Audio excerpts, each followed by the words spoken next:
Well, good morning, Jim Sunderwirth here, coming to you from my swing. Well, we've been talking about a subject that's kind of rough in a sense because we're talking about the fear of the Lord, and but I think it was good. I think we needed to talk about stuff like that, and I am grateful. But now we're going to go on into chapters 21, 22, 23 as God brings Moses in Exodus. What did I say? Anyway, so in Exodus 21, 22, 23, and we're going to be beginning as God begins to talk to the children of Israel, especially through Moses, of the different laws, because you see, God guides through His laws, and that's a wonderful thing.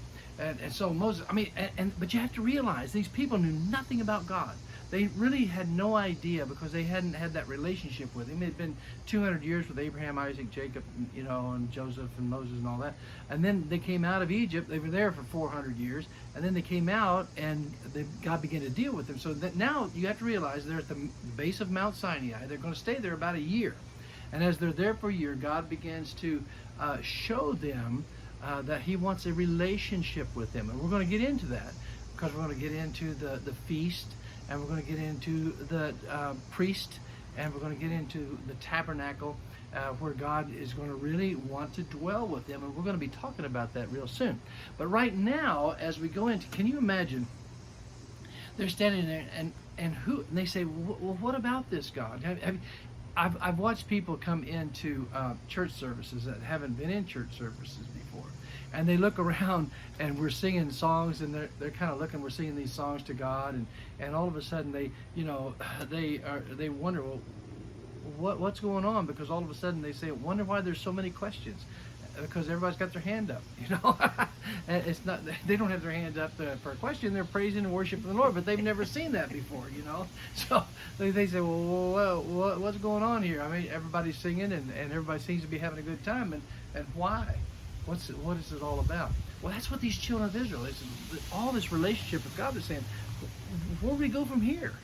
And God says, I'll tell you where we're going to go. I'm going to tell you what I'm going to require that'll be the best for you. And then in chapters 21, 22, and 23, He begins to open up His laws to them, how they're going to be instructed, and what's going to go on. And really, it's good for us to look at, because God guides us with His law. And a lot of people says, I don't like rules. I don't like rules. You don't tell me what to do. I don't like rules. Yes, you do. You love rules. I guarantee if you were at church or somewhere out in the parking lot, and somebody took your car and you came out and it was gone, you'd love rules. Because you'd love somebody that would go after the guy that stole your car. You'd love rules. You love rules too, because if you didn't have rules, it would take you forever to go just a few miles in your car, because everybody, if you didn't have stoplights and rules about how to drive a car, that you had to wait this and that, if you didn't have rules, you wouldn't be free. You wouldn't enjoy life near as much. You say, well, I don't want anybody to dominate me. Well, if you don't have some rules and regulations, you're not going to be free. You're just going to be butting heads all the time. It's going to be really the survival of the fittest and the strongest and whatever. That's no fun. So God instigated these rules and regulation and these laws to help us, to guide us, and just think, he was talking these laws, beginning with the laws concerning your servants. Just a few of them. Concerning the servants, he talks about we got our laws from, if you kill somebody because you have determined you're going to, and it's premeditated, that's first degree murder. But if it's an accident, well, it's second degree murder, and sometimes just manslaughter.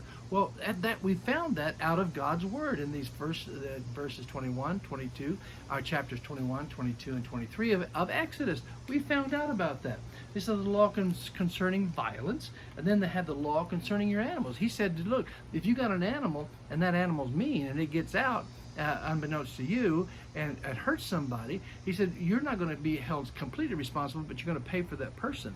But he said, if you know 2 or 3 times how mean that animal is, and you let that animal out on somebody, said you're going to pay retribution, and you're going to, that animal's going to be stoned, and so will you.